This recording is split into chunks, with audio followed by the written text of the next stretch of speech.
ভক্তমণ্ডলী ভক্তিমতী মায়েরা, ভগবান এদিক থেকে অর্জুন এদিক থেকে যাচ্ছে। যেই অর্জুন ভগবানকে দেখেছেন বলে উঠলেন, আরে আরে আরে আরে কৃষ্ণ, নীল পদ্মের মতো তোমার বদন শুকিয়ে গেছে কেন, মলিন হয়ে গেছে কেন? ভগবান বললেন, না না তেমন কিছু নয়, তেমন কিছু নয়, আসলে তোমার জেঠিমা আমাকে অভিশাপ দিয়েছে। অর্জুন বললেন, আমার জেঠিমা? বললেন, হ্যাঁ, মা গান্ধারী দেবী। আর গান্ধারী দেবী আমাকে অভিশাপ দিয়েছে। কি অভিশাপ দিয়েছে? বললেন, আমার বংশ নাকি ধ্বংস হয়ে যাবে। ধ্বংস হয়ে যাবে, আমার বংশ নাকি ধ্বংস হয়ে যাবে। যেই বলেছে অর্জুন খিলখিল করে হেসে ফেলেছে। ভগবান বললেন, অর্জুন তুমি হাসলে কেন? তোমার জেঠিমা আমাকে অভিশাপ দিল আর তুমি হাসছো। অর্জুন বললেন, কৃষ্ণ তুমি মনে কিছু করো না, আসলে তোমাকে যেমন আমার জেঠিমা অভিশাপ দিয়েছে, আমাকেও সেরকম কুরুক্ষেত্রের মাঠে একজন জননী অভিশাপ দিয়েছেন। তিনি কে? না, তিনি হলেন ভীষ্মের জননী পতিত পাবনী গঙ্গা দেবী। গঙ্গা দেবী আমাকেও অভিশাপ দিয়েছে। কি অভিশাপ দিয়েছে? মা গঙ্গার পুত্র হচ্ছে ভীষ্মদেব, আর ভীষ্মদেবকে তীর মারতে মারতে তীরের বিছানায় সরসজ্জায় ভীষ্মদেব শুয়ে আছে। শরীরের 2 আঙ্গুল জায়গা কোথাও খালি নেই। অর্জুন তীর মেরে মেরে মেরে তীরের বিছানা তৈরি করে ভীষ্মদেব সেখানে শুয়ে আছে। আর মা গঙ্গা দেবী সেই দৃশ্য দেখে কেঁদে কেঁদে বলছে, ওরে বাপ অর্জুন, তুই একজন মায়ের কাছে তার ছেলের এই দুর্গতি করেছিস। আমি মা হয়ে তোকে অভিশাপ দিচ্ছি, একদিন তুমি তোমার পুত্রের হাতে তোমার মৃত্যু হবে। একদিন তোমার পুত্রের হাতে তুমি মরবে। পতিত পাবনী গঙ্গা দেবী আমাকে অভিশাপ দিয়েছে, আমি নাকি আমার ছেলের হাতে মরব। তাহলে এবার বলো কৃষ্ণ, আমাকে যে অভিশাপ দিল আমি ছেলের হাতে মরব, আমার ছেলেরা কি কেউ বেঁচে আছে? হ্যাঁ, আমার ছেলেরা কেউ বেঁচে আছে? আমার ছেলে অভিমন্যু কুরুক্ষেত্রের চক্রবুহে পড়ে মারা গেছে। আমার ছেলে ইরা, হরিবল, শ্রুতকীর্তি অশ্বত্থামা যার মাথা কেটে নিয়ে চলে গেছে ভুল করে পঞ্চপাণ্ডব মনে করে, আমার ছেলে শ্রুতকীর্তি মারা গেছে। আমার ছেলে ইরাবন বলে সেও মারা গেছে। তাহলে আমার ছেলে বলতেই কেউ নেই, তাহলে ছেলে আমাকে মারবে কি করে? এ কথা যেই বলেছে ভগবান মনে মনে বললেন, আচ্ছা আচ্ছা আচ্ছা আচ্ছা, তাহলে তোমার অহংকার হয়ে গেছে, তুমি গঙ্গা দেবীর দেওয়া অভিশাপ মিথ্যে করে দিয়েছো। তোমার এই মনের মধ্যে অহংকার, আজকে আমি অন্যান্য কাজ পরে করব, আগে তোমার দর্প চূর্ণ করব। অর্জুনের দর্পটাকে চূর্ণ করতে হবে, কারণ আমি দর্পহারী মধুসূদন, এই অর্জুনই আমার নাম রেখেছে। তাহলে অর্জুনের দর্প চূর্ণ করতে গেলে ভগবান কথাটাকে ঘুরিয়ে দিলেন, আর ঘুরিয়ে বললেন, ওসব কথা বাদ দাও, ওসব ছাড়ো ছাড়ো, ওসব ছাড়ো। অর্জুন তুমি আগে আমাকে বলো, তুমি আগে আমাকে বলো, তোমার দাদা যুধিষ্ঠির যে অশ্বমেধ যজ্ঞ করছেন, সেই অশ্বমেধ যজ্ঞের ঘোড়া যজ্ঞ করে ঘোড়াটাকে ছেড়ে দেওয়া হবে। ঘোড়া ছুটতে ছুটতে ছুটতে ছুটতে যাবে, যে রাজ্যের ওপর দিয়ে যাবে সেই রাজ্যের রাজা যদি ঘোড়াটাকে ধরে, তাহলে পঞ্চপাণ্ডবের সঙ্গে যুদ্ধ করতে হবে। যুদ্ধে যিনি জিতবে সেই রাজ্যটা তার হয়ে যাবে। তাহলে তোমার দাদা যুধিষ্ঠির অশ্বমেধ যজ্ঞের ঘোড়া এখন বর্তমানে কোন রাজ্যের ওপর দিয়ে যাচ্ছে? অর্জুন বললেন, খবর এসেছে কিছুক্ষণ আগে যে আমাদের ঘোড়া যাচ্ছে মণিপুর রাজ্যের ওপর দিয়ে। মণিপুরে ছিল রাজা,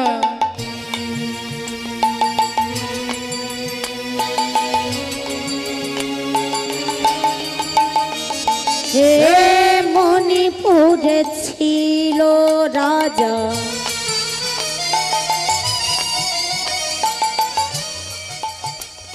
ও যে বব্রু বাহনে না,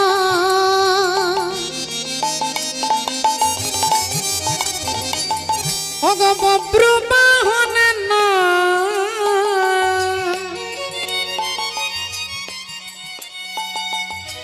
বব্রু বাহন না। মণিপুরে ছিল রাজা, বব্রু বাহনে না, বব্রু বাহনের নামে, বব্রবাহন নামে।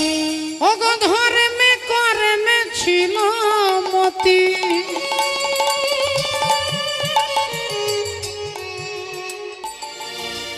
রাজা অতি গুণবান, অতি গুণবান। ও যে ধর্মে কর্মে ছিল মতি,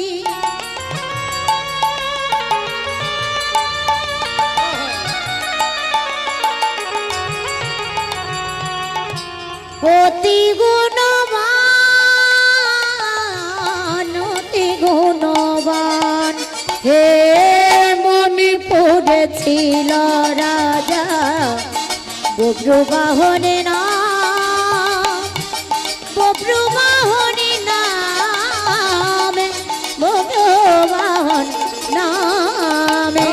মণিপুরে ছিল রাজা বব্রবাহনে নাম, বব্রবাহনে নাম, বব্রবাহন নামে। মণিপুর রাজ্যের রাজা হচ্ছে বব্রুবাহন, আর সেই বব্রুবাহনের রাজ্যের ওপর দিয়ে যুধিষ্ঠির অশ্বমেধ যজ্ঞের ঘোড়া যাচ্ছে, আর যেই ঘোড়াটা তার রাজ্যের ওপর দিয়ে যাচ্ছে, রাজা বব্রুবাহন ঘোড়াটাকে ধরেছে। আর ঘোড়াটাকে ধরেই তিনি দেখতে পেলেন কপালে লেখা আছে, রূপোর পাতাতে লেখা আছে, যিনি সতীর পুত্র হবে তিনি এই ঘোড়াটাকে ধরতে পারবে, আর অসতীর পুত্র হলে ঘোড়াটাকে ছেড়ে দেবে। সতীর পুত্র হলে ঘোড়াটাকে ধরবে, অসতীর পুত্র হলে ছেড়ে দেবে।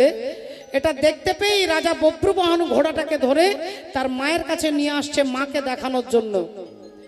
মাকে দেখানোর জন্য নিয়ে আসছেন। মায়ের নাম কি? না, মায়ের নাম হচ্ছে দেবী চিত্রাঙ্গদা। আর বাবার নাম কি? না, বাবার নাম হচ্ছে তৃতীয় পাণ্ডব অর্জুন। মায়ের নাম চিত্রাঙ্গদা, বাবার নাম অর্জুন। কিন্তু ছেলে তার বাবাকে চেনে না, আর বাবা তার ছেলেকে জানে না। ছেলে তার বাবাকে চেনে না, আর বাবা তার ছেলেকে জানে না। আপনারা বলবেন এরকম উদ্ভট কি কখনো হতে পারে? একটা ছেলে তার বাবাকে জানবে না, একটা বাবা তার ছেলেকে চিনবে না? বলে মায়ের পেছনে একটা কারণ আছে, আর এই কারণটা জানতে গেলে যেতে হবে যেদিন অর্জুন বিবাহ করলেন ধ্রুপদ নন্দিনী দ্রৌপদী দেবীকে। ধ্রুপদ রাজার কন্যা দ্রৌপদী দেবীকে অর্জুন বিয়ে করে নিয়ে আসছেন, হাতে ধরে নিয়ে আসছেন মাতা কুন্তী দেবীকে দেখানোর জন্য। আর কুন্তী দেবী সেই সময় শিল নোড়া দিয়ে মশলা বাটছিলেন। মা তিনি মশলা বাটছে, আর পেছন থেকে অর্জুন বলে উঠলেন, মা এই দেখো আজকে ভিক্ষাই কি এনেছি। ও মা, দেখো আজকে ভিক্ষাতে কি এনেছি। মা অমনি না দেখেই বলে ফেললো, যা এনেছিস বাবা, আজকে আমার শরীরটা খারাপ, আমাকে বাদ দিয়ে তোরা 5 ভাই সমান ভাগে ভাগ করে নে। অর্জুন বললেন, মা একটা বার দেখে কথা বলো, একবার দেখো জননী, একবার দেখো। বললাম তো দেখবো না, যা এনেছিস দেখার কি আছে, 5 ভাই সমান ভাগে ভাগ করে নে। অর্জুন বললেন, মা 2 বার হয়ে গেছে, আর একবার বললেই কিন্তু হরি বল। এখনো বলছি মা, তুমি দেখে কথাটা বলো। আরে কি মুশকিল, তুই তো বিরক্ত করেই মারছিস আমাকে। আরে বললাম তো দেখবো না, দেখবো না, দেখবো না, আমাকে বাদ দিয়ে তোরা 5 ভাই সমান ভাগে ভাগ করে নে। যেই বলেছে অর্জুন দ্রৌপদীর হাত ছেড়ে দিয়ে বললেন, দ্রৌপদী আজ থেকে তুমি একা আমার স্ত্রী নও, আজ থেকে তুমি আমাদের 5 ভাইয়ের স্ত্রী। আজ থেকে তুমি যুধিষ্ঠির স্ত্রী, তুমি ভীমের স্ত্রী, তুমি নকুল সহদেব, তুমি আমাদের 5 ভাইয়ের স্ত্রী। যেই বলেছে পেছন থেকে দাদা যুধিষ্ঠির চিৎকার করে উঠেছে, অর্জুন কি বলছিস ভাই? একটা নারীর 5টা স্বামী, এ তুই কি বলছিস? তুই পাগল হয়ে গেছিস? অর্জুন বললেন, দাদা আমি বলিনি, মা বলেছে। একবার নয়, 2 বার নয়, 3 বার বলেছে যে যা এনেছিস তোরা 5 ভাই সমান ভাগে ভাগ করে নে। তাই মা যেখানে বলে দিয়েছে সেখানে অন্য কারোর সংবিধান চলবে না। বল, যেখানে মা বলে দিয়েছে সেখানে ভগবানের সংবিধানও চলবে না। তাহলে এবার আপনারা মায়েরা বলবেন, তাহলে আমরা যা বলবো তাই হবে? তাহলে মা তো অনেক আছে, লক্ষ লক্ষ মা আছে, কুকুর বেড়াল পশু পাখি কীট পতঙ্গ সবাই সন্তানের জন্ম দেয়। তাহলে মায়ের কথার উপরে ভগবানের কথা চলবে না। সেই মাকে না, যে মা কৃষ্ণ ভক্তি পরায়ণা, একজন সতী নারী বাবু। কৃষ্ণ চরণে যার স্থির বিশ্বাস, তিনি যা বলে দেবে ভগবানের সংবিধান সেখানে চলবে না। সেই কলমটাকে ভগবান মুছতে পারবে না। সেই কুন্তী দেবী, অর্জুন বললেন মা বলে দিয়েছে। তাহলে এবার আপনারা বলবেন কুন্তী দেবী তিনি ভগবানের একনিষ্ঠ, ভগবত চরণে তার 100% বিশ্বাস। কিরকম বিশ্বাস? বলে যখন ছোটবেলায় পঞ্চপাণ্ডব যখন ছোট ছিল, দুর্যোধন দুঃশাসন ছোট ছিল, সমস্ত ভাইয়েরা একসঙ্গে খেলা করছে, একটা গাছের উপরে সবাইকে চাপিয়েছে ভীম। সবাই গাছের ডালে ডালে চেপে আছে, গাছের ডাল ধরে আছে, আর ভীম গাছের নিচে গাছের গোড়ায় দাঁড়িয়ে গাছটাকে যেই নাড়া দিচ্ছে, অমনি গাছের ওপরে যারা ছিল ধপ ধপ করে সব মাটিতে পড়ছে। 100টা ভাই গাছে চেপেছে, আর ভীম গাছের গোড়াটা ধরে নাড়া দিচ্ছে, সব গাছ থেকে পড়ছে। দুর্যোধন ভাবলেন তাহলে আমার পথের কাঁটা হচ্ছে এই ভীম, আমার পথের কাঁটা হচ্ছে ভীম। তাহলে ভীমকে রাস্তা থেকে সরাতে হবে। কিভাবে সরাবো? বলে খুব সোজা। ভীম খেতে খুব ভালোবাসে। 1 হাঁড়ি পায়েস রান্না করে পায়েসের মধ্যে বিষ দিয়ে, আর ওই 1 হাঁড়ি এনে ভীমকে দিয়ে বলছেন ভাই আজকে এই 1 হাঁড়ি পায়েস এনেছি, তুই আগে পেট ভরে খাবি, তারপরে যা বাঁচবে আমরা খাবো। ভীম বললেন দাদা আমার এই 1 হাঁড়িতে হবে না, আমার এখনো আরো 10-12 হাঁড়ি লাগবে।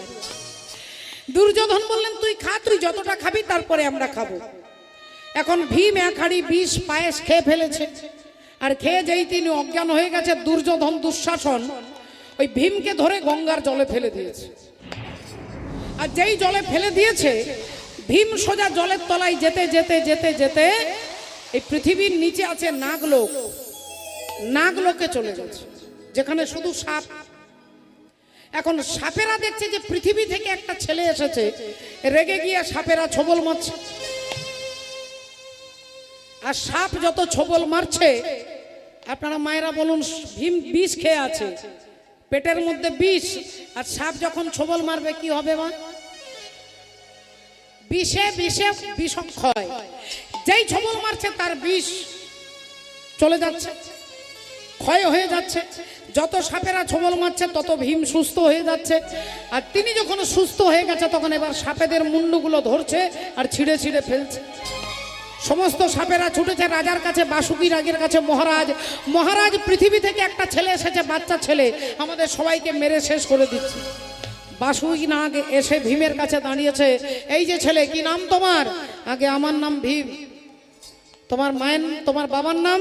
আমার বাবা হচ্ছে পাণ্ডু রাজা। তোমার মায়ের নাম? আমার মায়ের নাম কুন্তী। বললেন ও তুমি কুন্তীর ছেলে? কুন্তী দেবীর বাবা হচ্ছে কুন্তী ভোজ, কুন্তী ভোজের মেয়ে হচ্ছে কুন্তী, আর সেই কুন্তী ভোজ হচ্ছে আমার ছোটবেলাকার বন্ধু। বাসুকি নাগ বলছে তাহলে আমার বন্ধুর যখন তুমি নাতি, তাহলে সেই সূত্রে তুমি আমারও নাতি। তাই তুমি এক কাজ করো ভাই, তুমি ওই সাপেদেরকে মেরো না, তোমাকে ভীম বিষ খাইয়ে দিয়েছে, আমি তোমাকে অমৃত খাইয়ে দিয়েছি। আজ থেকে তোমার নাম দিলাম বৃকোদর। ভীমের নাম হচ্ছে বৃকোদর। আমাদের পেটের মধ্যে একটা অগ্নি আছে, যাকে জঠর অগ্নি বলে। আর ভীমের পেটের মধ্যে 2টো অগ্নি আছে, বৃক নামক অগ্নি আর জঠর অগ্নি, এই 2টো অগ্নি। আজ থেকে তোমার নাম বৃকোদর। এদিকে কুন্তী দেবীর কাছে খবর গেছে, বিদুর গিয়ে বলছে তোমার ছেলে, মেজো ছেলে আর বেঁচে নেই। তোমার মেজো ছেলেকে দুর্যোধন বিষ পায়েস খাইয়ে গঙ্গার জলের মধ্যে ফেলে দিয়েছে বৌদি। তাই তুমি 4টে ছেলেকে যদি বাঁচাতে চাও, এদেরকে নিয়ে পালিয়ে যাও। এইখানে তুমি ভালো থাকতে পারবে না, পালিয়ে যাও, তোমার ছেলে আর বেঁচে নেই। যেই এ কথা বলেছে, একবার মায়েরা ভেবে দেখুন তো মা, যত মায়েরা বসে আছেন বুকে হাত দিয়ে বলুন, আপনার বাড়িতে এসে যদি আপনাকে খবর দেয় আপনার ছেলে রাস্তায় পড়ে গেছে, আপনি রান্নাঘরে থাকতে পারবেন না, ঠাকুর ঘরে বসতে পারবেন না, টিভির সামনে বসতে পারবেন? আপনি ছুটে যাবেন না রাস্তায়, আমার ছেলে পড়ে গেছে? কুন্তী দেবীকে বলছে তোমার ছেলে আর বেঁচে নেই। কুন্তী দেবী ভগবানের মন্দিরে গিয়ে তিনি এক দৃষ্টে ভগবানের দিকে তাকিয়ে বলে উঠলেন, তুমি হলে বিপদ ভঞ্জন মধুসূদন, তুমি বিপদ ভঞ্জন মধুসূদন। আর সবাই বলছে আমার নাকি বিপদ হয়েছে, আমার ছেলে মারা গেছে, কিন্তু আমি বিশ্বাস করি তুমি যখন আমাদের পক্ষে আছো তখন এই জগতের কোনো শক্তি আমার বিপদ ঘটাতে পারে না।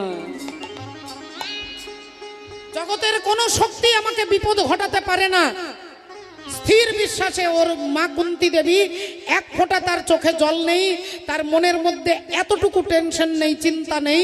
তিনি স্থির চিত্তে বসে আছেন যে তুমি যখন আমাদের পক্ষে আছো তাই বিপদ ভঞ্জন মধুসূদন থাকতে আমার জীবনে বিপদ হতে পারে না।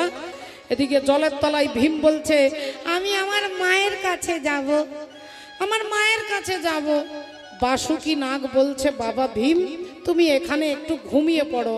না আমি ঘুমোবো না, আমি মায়ের কাছে যাব, আমি মায়ের কাছে যাব। আচ্ছা তুমি এখানে আমার কোলে মাথা রেখে ঘুমো, তুমি ঘুম থেকে উঠে দেখবে তোমার মায়ের কোলে পৌঁছে গেছে। ভীম যেই বাসুকি নাগের কোলে মাথা রেখে ঘুমিয়ে গেছে, ঘুম থেকে উঠে কি দেখছে না, দেখে মায়ের কোলে শুয়ে আছে, মায়ের কোলে শুয়ে আছে, মায়ের কোলে শুয়ে আছে। ও গো অন্তরে জামি থাকে কাছে, মায়ের কোলে শুয়ে আছে, ও গো অন্তরে জানি থাকে কাছে, মায়ের কোলে শুয়ে আছে। ও যে অন্তরে জামি যার থাকে কাছে, মায়ের কোলে শুয়ে আছে, অন্তর জানি যদি থাকে কাছে, মায়ের কোলে শুয়ে আছে, অন্তরে জামি থাকে কাছে, মায়ের কোলে শুয়ে আছে। ও গো অন্তর জামি যদি থাকে কাছে, মায়ের কোলে শুয়ে আছে। এখানে বাসুকি নাগের কোলে ঘুমলো, এখানে উঠেই দেখছে তিনি মায়ের কোলে শুয়ে আছে। তাহলে এই মা হচ্ছে কুন্তী দেবী, যার একনিষ্ঠ বিশ্বাস। সেই মায়ের কথার উপরে ভগবানের কলম চলবে না বাবা, ভগবানের কলম চলবে না। রাধে রাধে। এই ভক্তিমতী মায়েরা, অর্জুন বললেন মা যখন বলে দিয়েছে 5 ভাগে সমান ভাগে ভাগ করতে, তখন দ্রৌপদী আমাদের 5 জনের স্ত্রী। যুধিষ্ঠির দাদা বললেন এটা হতে পারে না, আমি মানতে পারি না। 2 ভাইয়ের মাঝখানে ভগবান শ্রীকৃষ্ণচন্দ্র এসে দাঁড়ালেন, আর তিনি বললেন অর্জুন তুমি যা বলেছ তাহাই সত্য, আজ থেকে দ্রৌপদী তোমাদের 5 জনের স্ত্রী। ভগবান বলে দিয়েছে, যুধিষ্ঠির দাদাও মেনে নিলেন, ভীমও মেনে নিলেন, এরা সবাই মেনে নিলেন। কিন্তু আমাদের সমাজ আমরা মানতে একটু দ্বিধা বোধ করি বাবা। আমাদের আজকের শিক্ষিত সমাজ, আজকের যুবক যুবতী, আজকের ছাত্র ছাত্রী, আজকের সোশ্যাল মিডিয়াতে অনেক নোংরা নোংরা কথা বলে যে দ্রৌপদীর 5টা স্বামী, একটা নারীর 5টা স্বামী।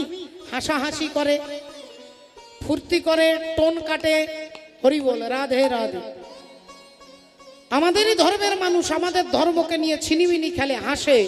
কিন্তু যে দ্রৌপদীকে ভাবছেন একটা নারী, তিনি কিন্তু আমার আপনার মতো মাতৃগর্ভ থেকে জন্ম নেয়নি। দ্রৌপদী মায়ের পেট থেকে জন্ম হয়নি। দ্রৌপদীর জন্ম আগুন থেকে।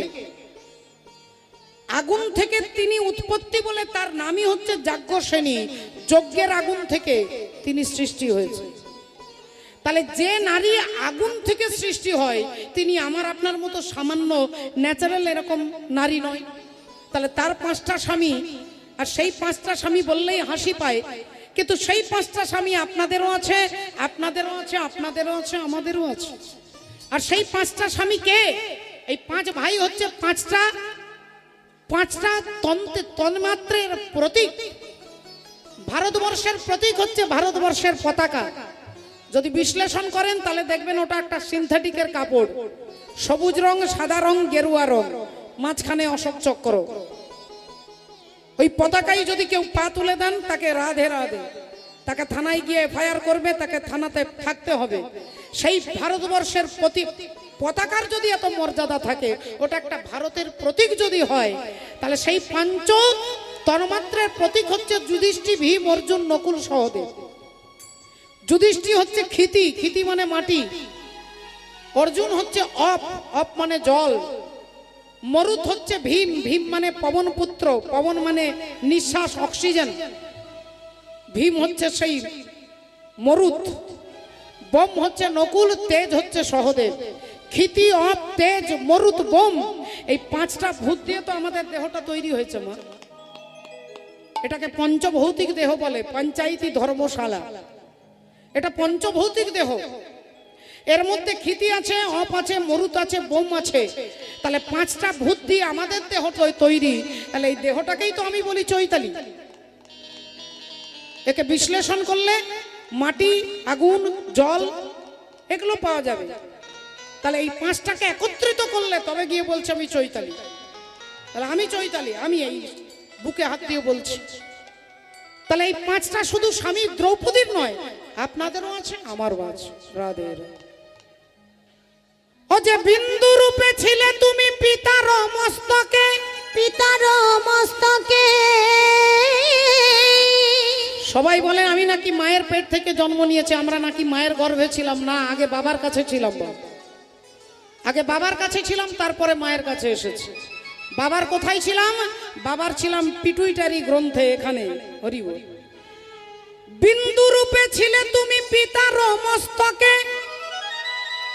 আর কামাবেশে প্রবেশ করেছ মাতৃ জঠরে। এই মাতৃ জঠরেতে সেথায় রজে আর বীর্যে মিশে একটা শ্যাউলাকারে নিরাকারে আকার ধরেছ। আর সেই না দেশের কথা রে মন ভুলে গিয়েছ। আজকে সে কথা আর আমাদের মনে নেই। এ দেহের হিসাব দেখ,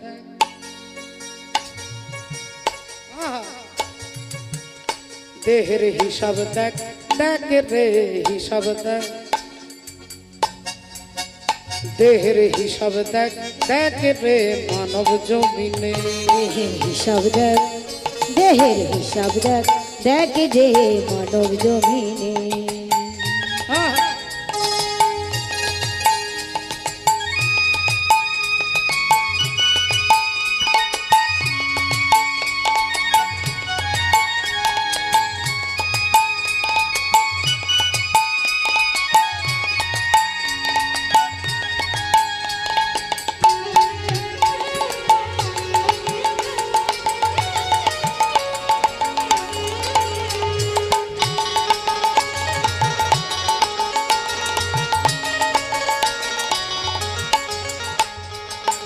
উড়েছে তিন কারিগর, তিন কারিগরে উড়েছে তিন কারিগর, তিন কারিগর, তিন কারিগর, তিন কারিগর।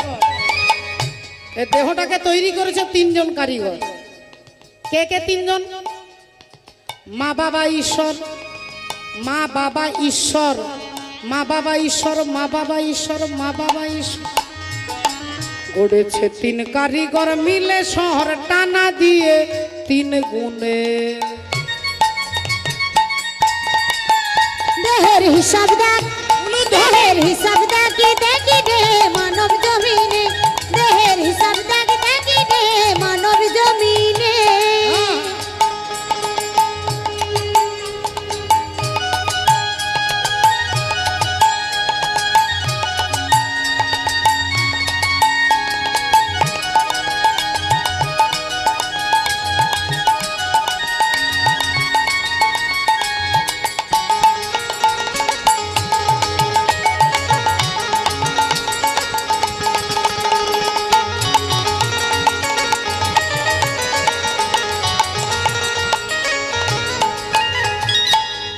ও মায়েরা, আমি মায়ের গর্ভে কিভাবে একটা বিন্দু থেকে কিভাবে দেহটা তৈরি হচ্ছে দেখো।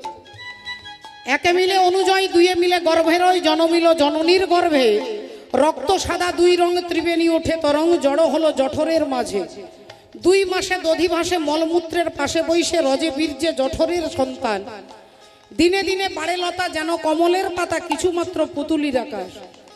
4 মাসে 4 স্থান হস্তপদ 4 খান, পাঁজরা জড়িত 16 জোড়া। পৃষ্ঠপাশে খঞ্জে খঞ্জে যেখানে যেমন সাজে, যেন হলো বিশ্বকর্মার গড়া। 5 মাসে 5 প্রাণ, চোখ মুখ নাক কান, বসে প্রাণ ননির পুতুলি। ছয় মাসে ছাউনি চাম তনুখানি অনুপাম, সপ্ত মাসে সপ্ত ভানু যেন প্রভাতের ভানু, খেলে রবি অরুণের কোলে, অষ্ট মাসে অষ্টঘাতে তরঙ্গ লহরী ওঠে, গঙ্গা সাগর সমমেলা, নব মাসে নবলাল প্রজা বৈশে পালে পাল, সাগরে আগুন জ্বলে ওঠে, মৃষ্টান্ন দ্রব্য যত ফলমূল শত শত, রস খাই জননীর পেটে, 10 মাস 10 দিনে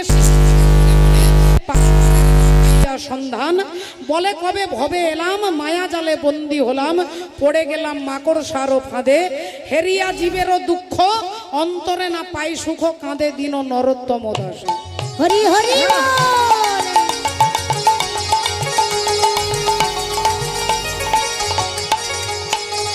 প্রথম মাসে দেহ ছিল শুক্র শনিতময়,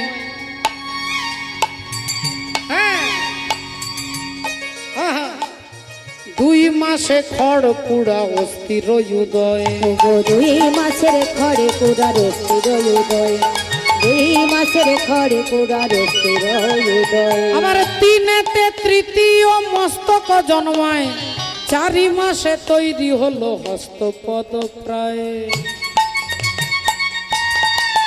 দেহের হিসাব দেখ, দেহের হিসাব দেখি দেখি রে মানব জমিনে, দেহের হিসাব দেখি দেখি রে মানব জমিনে। উড়েছে 3 কারিগর, উড়েছে 3 কারিগর, মিলে শহর টানা দিয়ে 3 গুণে। দেহের হিসাব দেখ, দেহের হিসাব দেখি দেখি রে মানব জমিনে, দেহের হিসাব দেখি দেখি রে মানব জমিনে, দেহের হিসাব দেখি দেখি রে মানব জমিনে, দেহের হিসাব দেখি দেখি রে মানবী জমিনে। ভগবান আমাদের থেকে অনেকটা দূরে নেই মা, অনেক দূরে ভগবান নেই। বিশ্বকবি বলছেন, দাঁড়িয়ে আছো তুমি আমার গানের পারে। আচ্ছা, আমাদের সঙ্গে ভগবানের পার্থক্য কোথায় একটু দেখুন। আমার কথাটা না শুনলে উত্তর দিতে পারবেন না, আমি কিন্তু আপনাদের জিজ্ঞাসা করব। ধরুন একটা গোল একটা রিং আছে, গোল একটা চাকা, আর চাকার প্রথমেই আছে ভক্তি, তারপরে ভগবান, তারপরে মায়া, আর তারপরে মানুষ। আরেকবার শুনে নিন, মনে রাখতে পারবেন। প্রথমে ভক্তি, তারপরে ভগবান, তারপরে মায়া, আর তারপরে মানুষ। তা আমি আপনাদের কাছে যদি জিজ্ঞাসা করি, ভগবান কোন 2 জনের মাঝখানে আছে? কোন 2 জনের মাঝখানে ভগবান আছে? ভক্তি আর মায়ার মাঝখানে, ঠিক বলছে? আর মানুষ কোনখানে আছে? মানুষ কোনখানে আছে? কোন 2 জনের মাঝখানে? ভক্তি আর মায়ার মাঝখানে। ভগবান কোথায় আছে? ভক্তি আর মায়ার মাঝখানে। আর মানুষ ভক্তি আর মায়ার মাঝখানে। তাহলে ভগবানও যা, আমরাও তা, কিন্তু পার্থক্য আছে মা। যদি ভালো করে বিচার করেন তাহলে ভগবান আর আমাদের মধ্যে পার্থক্য কি না, ভগবানের আগে কে আছে? আগে ভক্তি। আর মানুষের আগে কে আছে? তাহলে ভগবান ভক্তির পেছনে ছুটছে আর আমরা মায়ার পেছনে ছুটছি। এটাই ডিফারেন্স 2 জনের মধ্যে।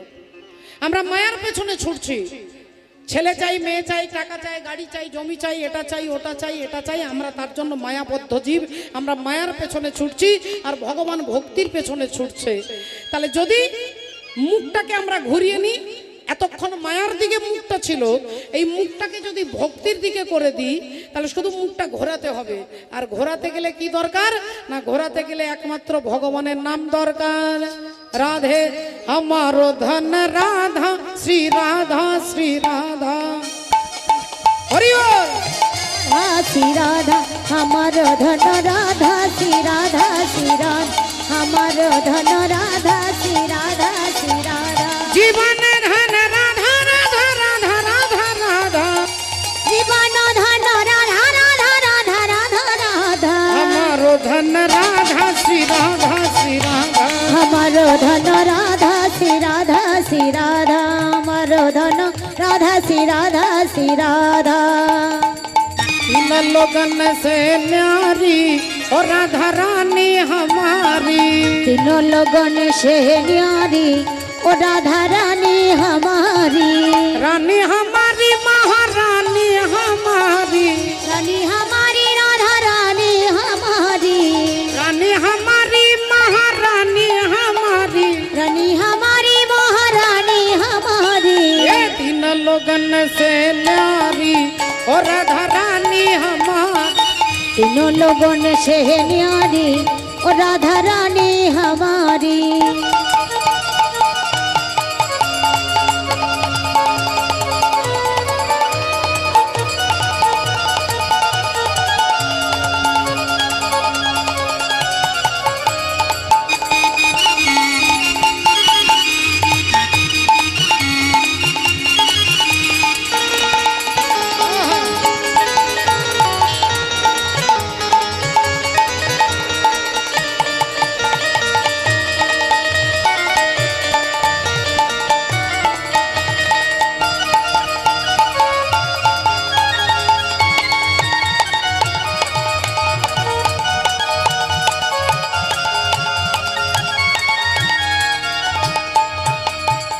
सन का दित तेरो जस गावे,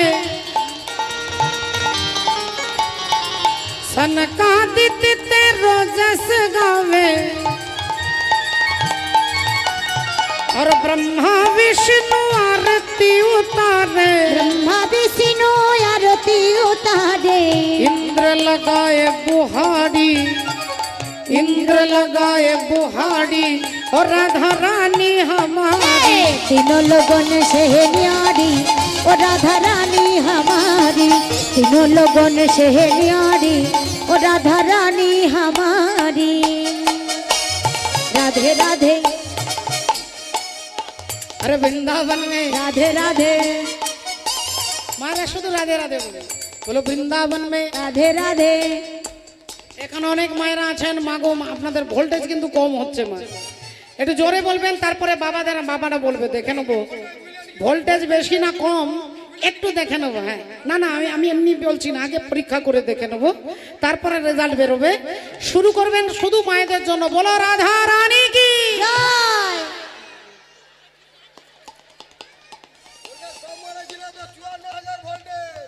54,000 ভোল্টেজে কথা বলছে। আচ্ছা, বাবাদের ভোল্টেজ এবার দেখে নি, মায়েরা তো রেজাল্ট বেরিয়ে গেছে, এবার বাবাদের জন্য শুরু করবেন। সমস্ত বাবা কাকা দাদা ভাই যারা যারা রয়েছেন সবাই মিলে বলবেন, বলো রাধা রানী কি।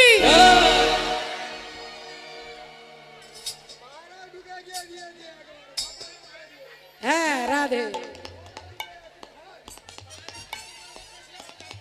মায়েরা। আচ্ছা, না উনি ভালো ব্যাখ্যা করছেন, বলে মায়েরা সামনে আছে, ভোল্টেজ ভালো হচ্ছে। আচ্ছা, বাবাদের জন্য আরেকবার সুযোগ দিচ্ছি, বলো রাধা রানী কি। 56,000 ভোল্টেজে কথা।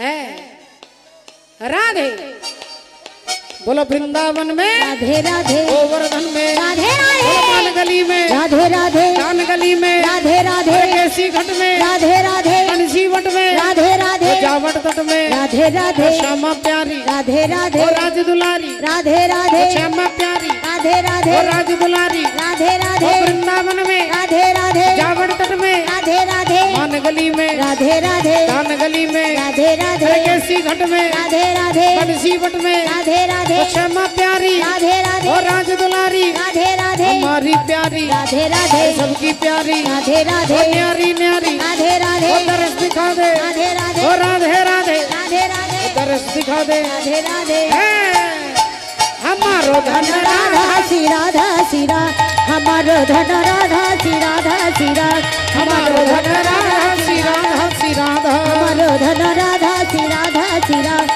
हमारो धन राधा श्री जय राधा, जय श्री हमारो राधे धन राधा श्री राधा। ভক্তমণ্ডলী ভক্তিমতী মায়েরা, ভগবান ভাস দিলেন আজ থেকে দ্রৌপদী তোমাদের 5 জনের স্ত্রী, এক এক বছর এক এক জনের কাছে থাকবে। কিন্তু একটা কথা মনে রাখতে হবে, হে পঞ্চপাণ্ডব, দ্রৌপদী যখন যে স্বামীর ঘরে থাকবে সেই ঘরে কিন্তু কেউ ভুল করে ঢুকবে না। যদি কেউ ঢুকে যাও তাকে 12 বছরের নির্বাসনে বেরিয়ে যেতে হবে। 12 বছরের নির্বাসনে বেরিয়ে যেতে হবে। এই নিয়ম করে দিয়ে ভগবান চলে গেলেন। এভাবেই নিয়ম অনুযায়ী সংসার চলছে। একদিন দ্রৌপদী দুপুরবেলায় যুধিষ্ঠির স্বামীকে সেবা দিয়ে আর দুপুরবেলায় চরণ সেবা করছেন। দুপুরবেলায় চরণ সেবা করছেন মা দ্রৌপদী, আর এদিকে অর্জুন তিনি জঙ্গলে দাঁড়িয়ে নিজের কাজ করছেন। এখন দ্রৌপদী চরণ সেবা করছে। রাধে রাধে। নারীর কর্তব্য, স্ত্রীর কর্তব্য স্বামীর চরণ সেবা করা। আজকে এটা রিডিকুলাস, এটা হাস্যপ্রদ হলেও এটাই শাস্ত্রোচিত কথা যে নারীর কর্তব্য তার স্বামীর পা টিপে দেওয়া। যদি বলেন এর কারণটা কি, স্ত্রীও তো কাজ করে, স্ত্রীরও তো পরিশ্রম হয়, স্বামীরও হয়। ফলে দেখুন, আন্ডারস্ট্যান্ডিং দুজনের মধ্যে যদি বোঝাপড়া থাকে সে কথা আলাদা, কিন্তু শাস্ত্র বলছেন স্ত্রী কেন স্বামীর পায়ে টিপবে। জ্যোতিষ শাস্ত্র বলছে যে স্বামীর পায়ের মধ্যে রাহু থাকে, আর স্ত্রী যদি স্বামীর চরণ সেবা করে তাহলে আপনার সংসারে রাহু আপনাকে যন্ত্রণা দিতে পারবে না। এবার মায়েরা বলতে পারেন যে স্বামী ভালো হলে তো ইচ্ছে করবে পা টিপে দেবো, আর স্বামী যদি আসামি হয় তাহলে কি আর পা টিপতে ইচ্ছে করবে? বলে তখন পা টিপবেন না, তখন ওপর থেকে গলা থেকে শুরু করবেন। হরি বল, জয় রাধে, হরি বল। এবার এটা উল্টো, এর বিপরীত হতে পারে। বাবারা ভাববেন যে সবাই তো আর পত্নী হয় না, কেউ কেউ আছে যিনি পেতনি হয়। সবার কপালে পত্নী জুটে না, কিছু কিছু বাবাদের, ভাইদের, কাকাদের কপালে পেতনিও জুটেছে। তাহলে ব্যতিক্রম হতে পারে, কিন্তু শাস্ত্র বলছে, আমরা দেখেছি মা লক্ষ্মী দেবী ভগবান বিষ্ণুর কোনখানে বসে থাকে? মা পায়ের তলায় বসে থাকে। হাতটা কোথায় থাকে? ভগবানের চরণে থাকে। তাহলে পা টিপে দিলে সংসারে রাহু আপনাকে যন্ত্রণা দিতে পারবে না। হরি বল, রাধে। তাহলে আজকে যুধিষ্ঠির স্বামীর চরণ সেবা করছেন দ্রৌপদী, আর স্বামী যুধিষ্ঠির ভগবানের কথা বলছেন। এদিকে অর্জুন বাগানে নিজের কাজ করছেন। একজন ব্রাহ্মণ চিৎকার করতে করতে আসছে, বাঁচাও বাঁচাও আমায় বাঁচাও, অর্জুন অর্জুন বাঁচাও, অর্জুন আমায় বাঁচাও, বাঁচাও অর্জুন বাঁচাও, বাঁচাও অর্জুন আমায় বাঁচাও। কি হয়েছে? হে বেদজ্ঞ ব্রাহ্মণ, কি হয়েছে আপনার? ব্রাহ্মণ কেঁদে কেঁদে বলছে, আমার একটা গাভী মাতা, একটা গরু, আমার একমাত্র সহায়, একমাত্র সম্বল। ওই গাভী মাতাকে একটা বাঘ টানতে টানতে নিয়ে চলে যাচ্ছে। তুমি আমার গাভী মাতাকে বাঁচাও অর্জুন, এছাড়া আর আমার কিছু নয়, এছাড়া আমার আর কিছু নয়। রাধে রাধে। তাই গাভী মাতা হচ্ছে ব্রাহ্মণের, শুধু ব্রাহ্মণের নয়, সমস্ত সনাতন ধর্মী অবলম্বী মানুষের জাতির মেরুদণ্ড হচ্ছে গাভী মাতা। আর সেই গাভী মাতা ব্রাহ্মণ বলছে, আমার সহায়, আমার একমাত্র সম্বল। তুমি ক্ষত্রিয়, তোমার ধর্ম আমাকে সাহায্য করা, তুমি আমাকে সাহায্য করো অর্জুন। অর্জুন বললেন, মাফ করবেন, আমি আপনাকে সাহায্য করতে পারবো না। তার কারণ বাঘটাকে মারতে গেলে যে তীর ধনুকের দরকার, সেই ধনুকটা এখন ওই ঘরে রয়ে গেছে, যে ঘরে দাদা যুধিষ্ঠির আর দ্রৌপদী বসে আছে। হরি বল। তাহলে ওই ঘরে ঢুকলে আমাকে 12 বছরের নির্বাসনে যেতে হবে। ব্রাহ্মণ বললেন, তুমি তোমার স্বার্থের জন্য ধর্মকে ত্যাগ করবে? শুধু 12 বছরের নির্বাসনে যেতে হবে বলে তুমি ক্ষত্রিয় ধর্মকে ত্যাগ করবে অর্জুন? যেই কথা বলেছে, অর্জুন বললেন, আপনি কিছু মনে করবেন না, আপনি একটু দাঁড়ান, আমি এক্ষুনি আসছি। এই বলে অর্জুন সোজা ঢুকলেন ওই ঘরে। গান্ডীব ধনুকটাকে এনে বাঘটাকে হত্যা করে ব্রাহ্মণকে ফিরিয়ে দিলেন গাভী মাতাকে। ব্রাহ্মণ আনন্দে চলে গেলেন। অর্জুন এসে দাঁড়ালেন তার দাদা যুধিষ্ঠির কাছে, হাত জোড় করে বললেন, দাদা আমি চলে যাই, আমি চলে যাই, আমি চলে যাই। ও মা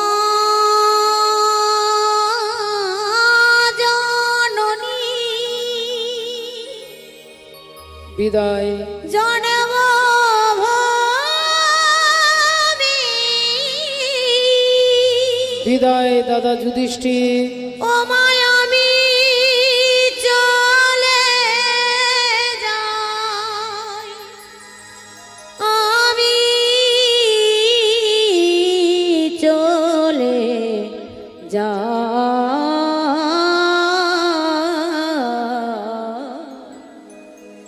আমি চলে যাই। দাদা যুধিষ্ঠির বিদায়। 12 বছর পরে আবার তোমাদের সঙ্গে আমার দেখা হবে।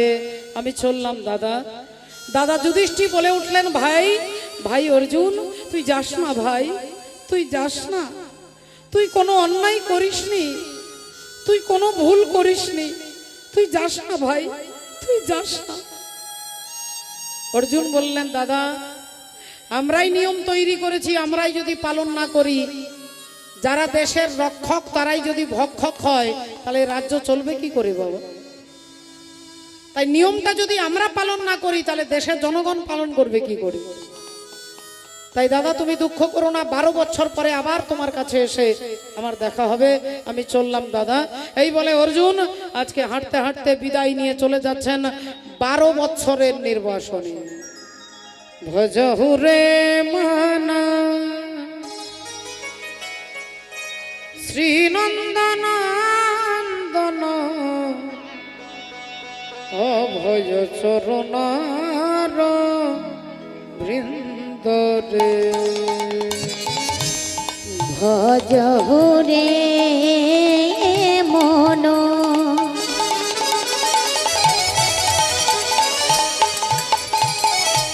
শ্রীনন্দের নন্দন অভয় চরণার বৃন্দরে। ভজহুরে মানা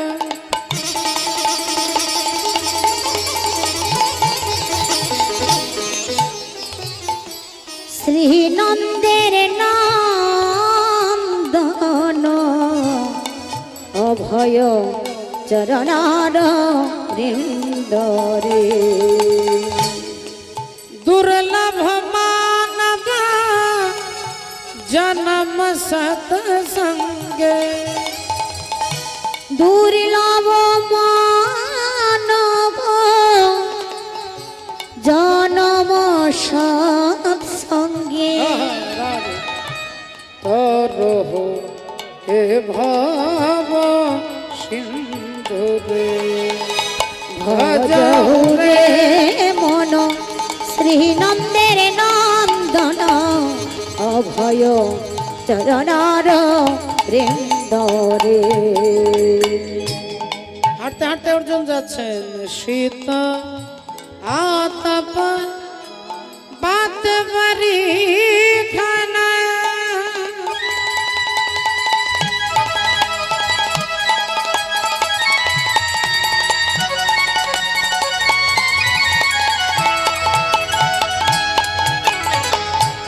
শীতয়া তপ বাত বরে খন। यदि न जामिने जागे रे, यदि न जामिने जागे रे। শীতয়া তপ বাত বরে খন। এদিন জামিনী জাগিরে। यदि न जामिने जागे रे। অগ বিফলে সে বিনু কৃপণ দুর্জন।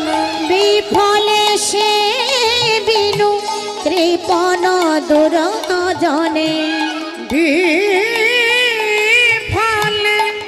সে বিনু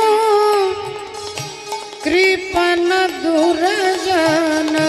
বিফলে সে বিনু কম্পন দূর জনে চপল সুফল লাগি রে। ভজ হুরে মন শ্রীনন্দের নন্দন অভয় চরণার বৃন্দরে। ভজ হুরে মন শ্রীনন্দের নন্দন অভয় চরণার বৃন্দ রে। অর্জুন হাঁটতে হাঁটতে চলে যাচ্ছেন 12 বছরের নির্বাসন দেখতে দেখতে 1 বছর 2 বছর 5 বছর পেরিয়ে গেল। আবার হাঁটতে হাঁটতে যাচ্ছে, দেহের চেহারা পরিবর্তন হয়ে গেছে, গায়ের রং পাল্টে গেছে, ঢং পাল্টে গেছে, চুল বড় হয়ে গেছে, দাড়ি গোঁফ বড় হয়ে গেছে। দেখতে দেখতে 10 বছর পেরিয়ে গেল, বাকি আছে আর 2 বছর। আর এই 2 বছর পেরিয়ে গেলে আমি আমার দাদা যুধিষ্ঠির কাছে ফিরে যাব, এই আশায় অর্জুন হাঁটতে হাঁটতে আবার যাচ্ছে। দেখতে দেখতে 1 বছর 11 বছর পেরিয়ে গেল। তিনি হাঁটতে হাঁটতে চলে এসেছে কোথায় না, মণিপুর রাজ্যে। আজ চলিতে চলিতে পথে আহা ওগো হা গোবিন্দ বলি ডাকে। আজি চলে যায়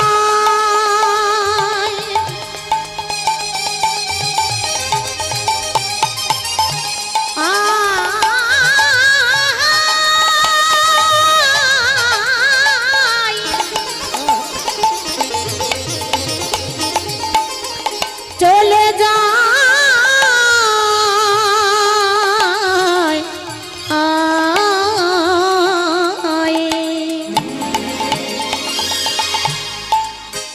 ওগো চলিতে চলিতে পথে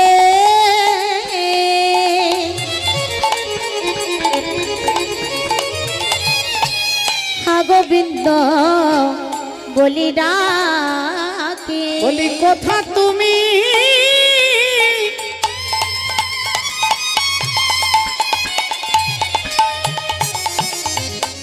ওগো দিনের দয়াল হরি হে। ওগো কথা তুমি দিনের দয়াল হরি। বলি চলে যাই চলে যাই চলে যায় চলে যায় যে ভগবানের নাম গাই। চলে যায় চলে যায় ভগবানের নাম গায়। চলে যায় চলে যায় ভগবানের নাম গাই। চলে যাই চলে যাই ভগবানের নাম গায়। অর্জুন আজি চলে যাই ভগবানের নাম গায়। অর্জুন আজি চলে যায় ভগবানের নাম গায়। অর্জুন আজি চলে যায় ভগবানের নাম। অর্জুন আজি চলে যায় ভগবানের নাম গায়। চলে যাই যায় নামে গেয়ে অর্জুন চলে যায়। ভক্তিমতী মায়েরা হাঁটতে হাঁটতে চলে এসেছে মণিপুর রাজ্যে। আর মণিপুর রাজ্যে অর্জুন চলে এসেছে, তিনি নিজেই জানে না যে এই জায়গায় এই রাজ্যটা মণিপুর। তিনি গাছের ছায়ায় একটা সুন্দর ছায়া দেখে তিনি শুয়ে পড়েছেন, হাতের ওপরে মাথাটা রেখে অর্জুন ঘুমিয়ে গেছেন।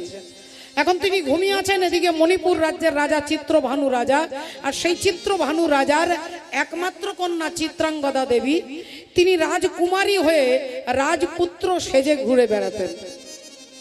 রাজপুত্র সেজে ধুতি পাঞ্জাবি পরে মাথার চুলটাকে খোঁপা করে মাথায় মুকুট দিয়েছে, পিঠে আছে ধনুর্বাণ, কোমরে আছে তলোয়ার, ঘোড়ার পিঠে চেপে তিনি যাচ্ছেন রাজ্য দর্শন করতে। এমন সময় ঘোড়াটা এসে দাঁড়িয়ে গেছে যেখানে অর্জুন ঘুমিয়ে আছে। দেবী চিত্রাঙ্গদা বলে উঠলেন, এই যে কে ঘুমিয়ে আছেন, উঠুন উঠুন উঠুন, আপনাকে বলছি উঠুন। অর্জুন ঘুম থেকে তাকিয়ে দেখছে না, অপূর্ব সুন্দর রাজপুত্র, কি সুন্দর ছেলেটা দেখতে, কি সুন্দর ছেলেটা দেখতে গো রাধে। ছেলেটাকে দেখলে চোখ জুড়িয়ে যায়, কি সুন্দর বাচ্চা ছেলেটা। আমাকে বলছেন, হ্যাঁ আপনাকে বলছি উঠুন, আমি এদিক দিয়ে যাব, সোজা যাব, উঠুন। অর্জুন বললেন, আমার ডান দিকেও জায়গা আছে, বাঁ দিকেও জায়গা আছে, আপনি এদিক দিয়ে যান নইলে এদিক দিয়ে যান। দেবী চিত্রাঙ্গদা বললেন, আমি সোজা যাব, আপনি উঠুন। অর্জুন বলতেন, তাহলে এক কাজ করুন, আপনি যদি সোজা যাবেন তাহলে আমাকে ডিঙে যান, আপনি তো ঘোড়ার পিঠে চেপে আছেন, আপনি এক লাফে পেরিয়ে চলে যান। দেবী চিত্রাঙ্গদা বললেন, আপনি কি শাস্ত্র সম্পর্কে কিছু জানেন না? কাউকে ডিঙে যেতে নেই। কেউ পা মিলে বসে আছে, আপনি ভাবলেন পাগুলো ডিঙে চলে যাব। যদি আপনি কাউকে ডিঙে ফেলেন, সেটা শুধু মানুষ নয়, একটা কুকুর, একটা ছাগল, একটা ভেড়া, একটা বেড়াল, আপনি ডিঙে চলে গেলেই আপনার জীবনের পুণ্য ক্ষয় হয়ে যাবে। হরি বল। আপনি জীবনে যত পুণ্য করেছেন, পুণ্য একটু কমে যাবে বাবা। আর পুণ্যটা যদি শূন্য হয়ে যায়, যদি কোনো মানুষ আরেকজনকে লাথি মারে, যদি রেগে গিয়ে লাথি মারেন, একটা লাথিতে আপনার জীবনের যত পুণ্য সব শূন্য হয়ে যাবে। দেবী চিত্রাঙ্গদা বললেন, আপনি শাস্ত্র জানেন না, আমি আপনাকে ডিঙে যেতে পারবো না, উঠুন। আর যদি না ওঠেন, তাহলে আমি টেনে হাতে ধরে একবার রাস্তা থেকে ছুঁড়ে ফেলে দেবো। অর্জুন হেসে বললেন, আচ্ছা, তা আপনি আমাকে ছুঁড়ে ফেলে দেবেন? এক কাজ করুন রাজপুত্র, আপনি আমাকে ছুঁড়েই ফেলে দিন। আপনি আমাকে ছুঁড়ে ফেলে দিন, দেখি আপনার কত ক্ষমতা। অর্জুন হাতটা বাড়িয়েছে, দেবী চিত্রাঙ্গদা হাতটা ধরেছে, আর হাতটা ধরে টানবার চেষ্টা করছে।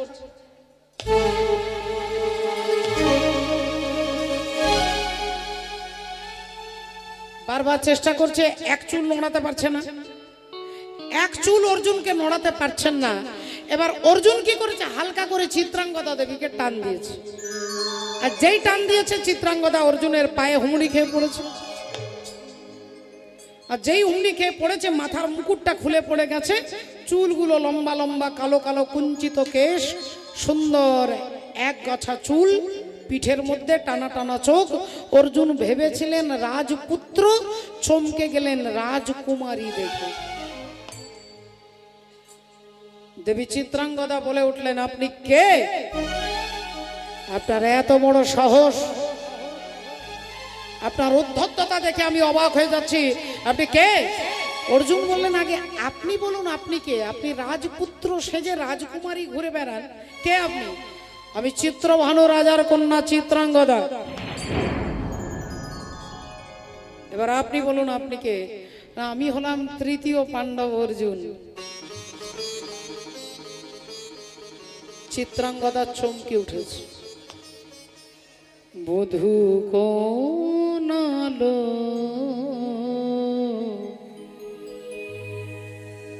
লাগলো, লাগলো চোখে, লাগলো চোখে, বধূ কোন আলো লাগলো, লাগলো চোখে। আপনি সেই অর্জুন?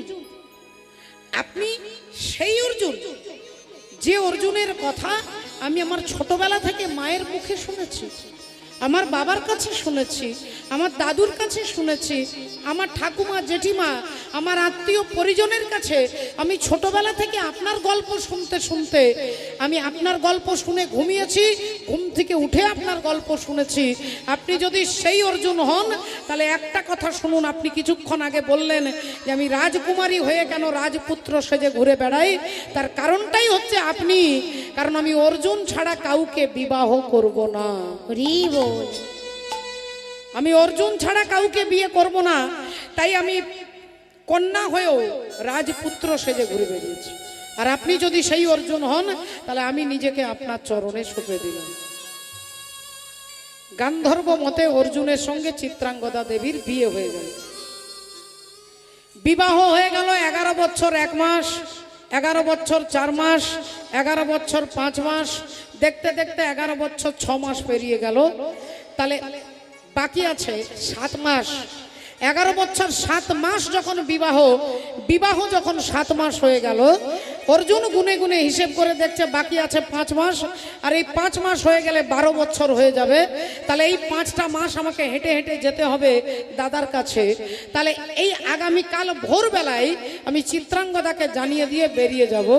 অর্জুন এটা ভেবে রেখেছে। আর চিত্রাঙ্গদা দেবী ছুটে আসছে, তার গর্ভে অর্জুনের সন্তান। তিনি আনন্দের সংবাদটা দেবার জন্য চিত্রাঙ্গদা আসে। অর্জুন এমন সময় হাতটা চিত্রাঙ্গদা ধরে বললেন, চিত্রাঙ্গদা তুমি আমাকে কত ভালোবাসো। চিত্রাঙ্গদা বললেন, এই জগতে সবাই নিজের প্রাণকে বেশি ভালোবাসে, আমি আপনাকে প্রাণের থেকেও বেশি ভালোবাসি। বললেন, তাহলে আমার জন্য তুমি সব করতে পারো? চিত্রাঙ্গদা দেবী বললেন, আপনি যা বলবেন তাই করতে পারি। বলুন কি করতে হবে? বললেন, তাহলে এক কাজ করো, তোমার মাথাতে হাত দিয়ে সিঁথির সিঁদুরে হাত দিয়ে প্রতিজ্ঞা করে বলো, আমি যা বলবো তাই করবে। চিত্রাঙ্গদা দেবী একবারের জন্য ভাবলেন না, চিন্তা করলেন না, মুহূর্তের মধ্যে সিঁদুরে হাত দিয়ে বলে উঠলেন, আপনি যা বলবেন তাই করব। বলুন কি করতে হবে? অর্জুন বললেন, আগামীকাল ভোরবেলায় তোমাকে চিরকালের মতো ছেড়ে দিয়ে আমি চলে যাব। ও গো স্বামী গো,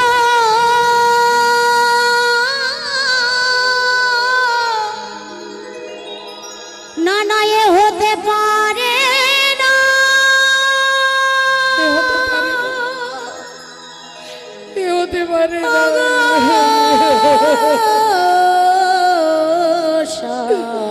এ হতে পারে না, কিছুতেই হতে পারে না। এ হতে পারে না। চিত্রাঙ্গদা সিঁদুরে হাত দিয়ে প্রতিজ্ঞা করে বলেছো, প্রতিজ্ঞা রাখতে না পারলে তোমাকে বিধবা হতে হবে।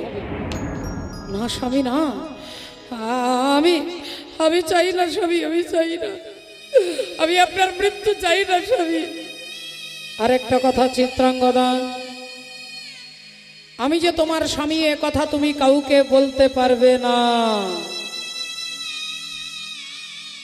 আমি যে তোমার স্বামী এ কথা কাউকে বলতে পারবে না। এই দুটো কথা বলতেই অজ্ঞান হয়ে পড়ে গেলেন মা চিত্রাঙ্গদা দেবী। দেখতে দেখতে নিশি প্রভাত, অর্জুন এক পা দুপা করে হাঁটতে হাঁটতে চলে যাচ্ছে। দেবী চিত্রাঙ্গদা তিনি জ্ঞান ফিরে যখন পেলেন, দেখলেন অর্জুন নেই।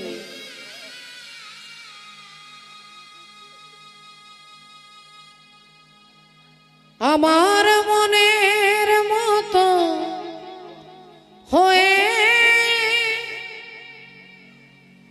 মনে আছো, চির সবুজ সাথে লয়ে ফাগুন হারা ফুলের মতো বেঁধেছ কোন মায়া ডোরে, তবু আমি ভুলে যাব এ কথাটি ভাবলে গো, কেমন করে তোমায় আমি। স্বামী, একবারেও আমার কথা আপনি ভাবলেন না স্বামী। আমি আপনাকে কি বলতে চেয়েছিলাম সে কথা একবারও জিজ্ঞাসা করলেন না। আমার গর্বে যে আপনার সন্তান, আমি না পারবো মরতে, না পারবো বাঁচতে। এই সন্তানকে তো আমি মারতে পারবো না। অর্জুন তাকে ছেড়ে চলে গেলেন। গর্ভের সন্তান দিনে দিনে জন্মগ্রহণ করলেন। নাম হলো অর্জুন পুত্র বভ্রুবাহন। অর্জুন পুত্র বভ্রুবাহন ছোট্ট ছেলে দুটো একটা কথা বলতে শিখেছে, তখন থেকেই মাকে জিজ্ঞাসা করে বাবা কোথায়। ছোট্ট ছেলেকে ভোলানো খুব কঠিন নয়। একটু কোলে নিয়ে আদর করে একটা খেলনা, একটা ফুল, একটা নাড়ু হাতে দিলে ছেলে ভুলে যায়। ছেলে আরেকটু বড় হয়েছে, আদর করে গলায় জড়িয়ে ধরে ছেলেকে ভুলিয়ে দেয়। কিন্তু সেই ছেলে প্রতিদিন বাবার কথা জিজ্ঞাসা করে মায়ের কাছে, মা আমার বাবা কোথায়, মা আমার বন্ধুদের সবার বাবা আছে, আমার বাবা কোথায়। মা বলে উঠলো, তোর বাবার কথা যদি জানতে হয় চলে যা ওই ঠাকুর ঘরে, ওই গিরিধারী গোপালকে গিয়ে জিজ্ঞাসা কর তোর বাবা কোথায়। এ জগতে কেউ জানে না, কিন্তু একমাত্র উনি জানে যে তোর বাবাকে। ছেলে বলল, মা আমি কথা দিচ্ছি আজ থেকে তোমাকে বিরক্ত করব না, আজ থেকে আমি গিরিধারী গোপালকে জিজ্ঞাসা করব। আমি তোমার চরণে সঁপে দিলাম আমার দুটি নয়ন তারা, আমি তো আমারি চরণে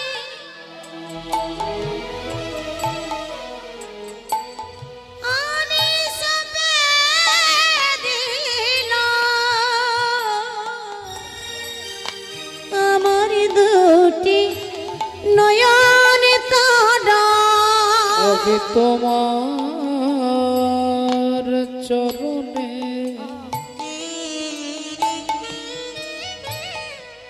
সবে দিলাম ওগো আমার দুটি নয়ন তারা আমি তো আমার চরণে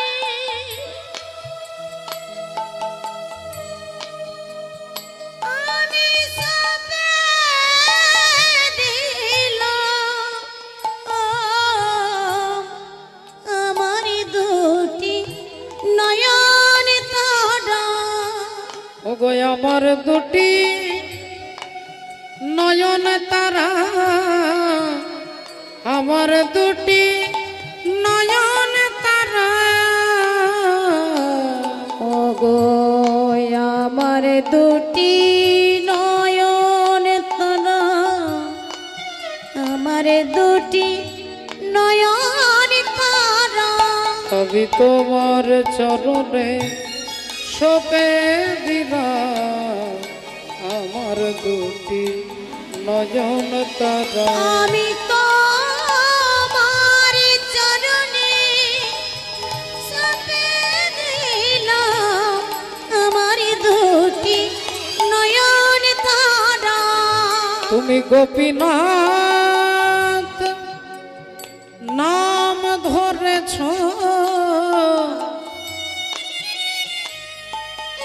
আর কত পাপী উদ্ধারিছ গোপীনাথ নামে ধরেছ কত পাপী উদ্ধারিছ শুধু আমি একা পড়ে রইলাম শুধু আমি একা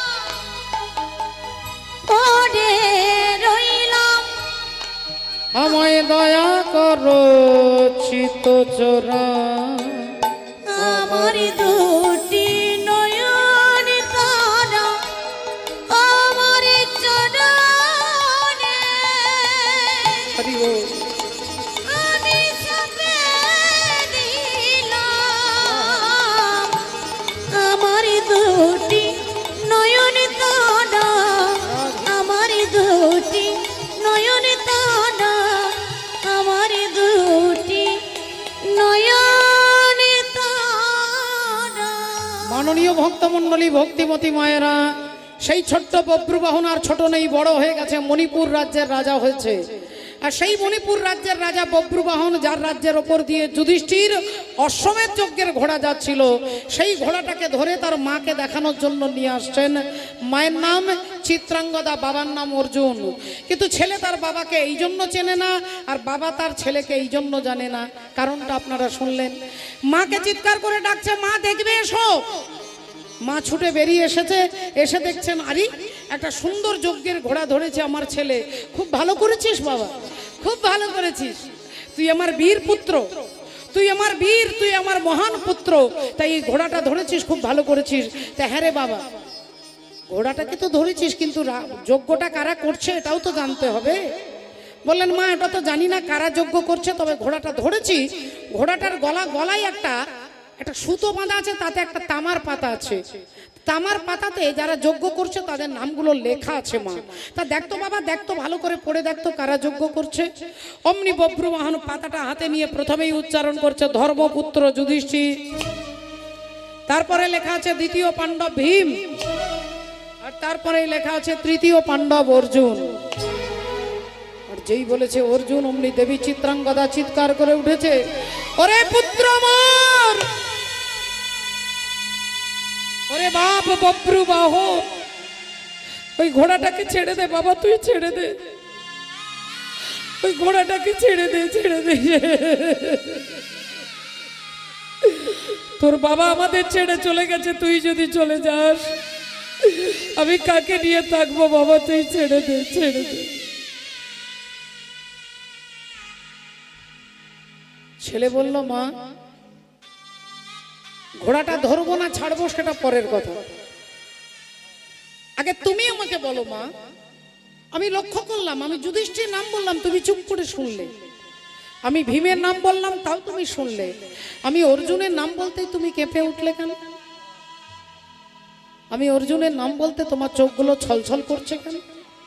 আমি অর্জুনের নাম বলতেই তুমি চিৎকার করে আর্তনাদ করে উঠলে কেন? সত্যি করে বলো মা, বলো অর্জুনকে, বলো, আজকে তোমাকে বলতে হবে, বলো অর্জুনকে, বলো, বলো মা। আজকে চুপ করে থাকলে আমি শুনবো না, তোমাকে বলতে হবে, বলো, বলো অর্জুনকে। তুমি যদি না বলো তোমার পায়ে মাথা ঢুকে আমি মরবো। মা বলে উঠলেন, ওরে বাপ বব্রু, আমি তোর বাপের কথা বলতে পারবো না বাবা।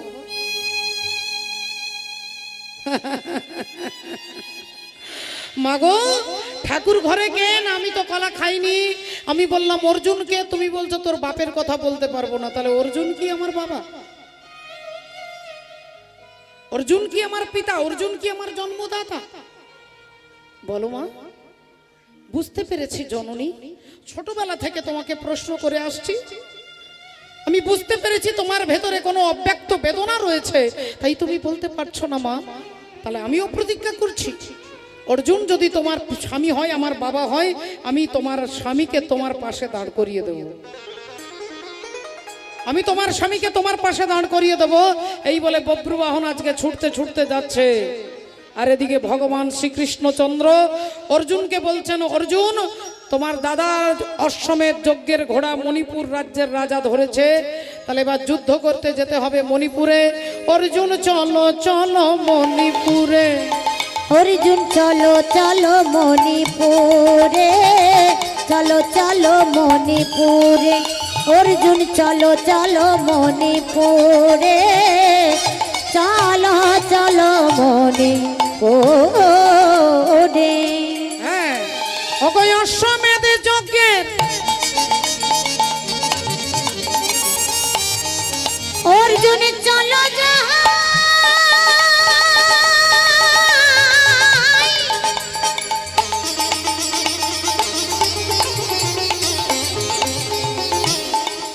অর্জুন চলো যাই,